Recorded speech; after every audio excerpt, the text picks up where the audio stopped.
Ce n'est pas une faiblesse d'être tenté. La faiblesse, c'est quand tu succombes à la tentation.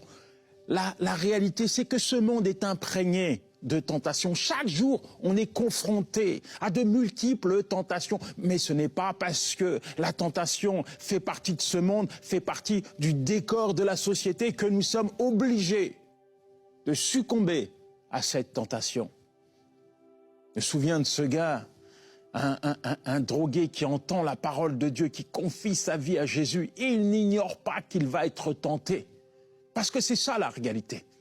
Quand tu essaies de t'en sortir, quand tu essaies de t'approcher de Dieu, l'ennemi va tout faire pour te ramener en arrière. Il va tout faire pour te garder, te préserver dans ses filets.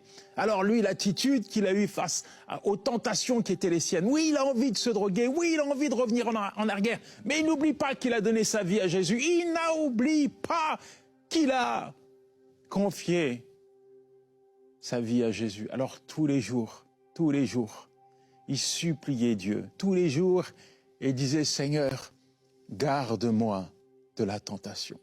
Seigneur, donne-moi la force d'y résister, de ne pas succomber. Seigneur, tu es mon rocher. Seigneur, tu es celui qui est capable, Seigneur, de mettre en déroute l'adversaire. Seigneur, je me blottis dans tes bras afin de ne pas succomber.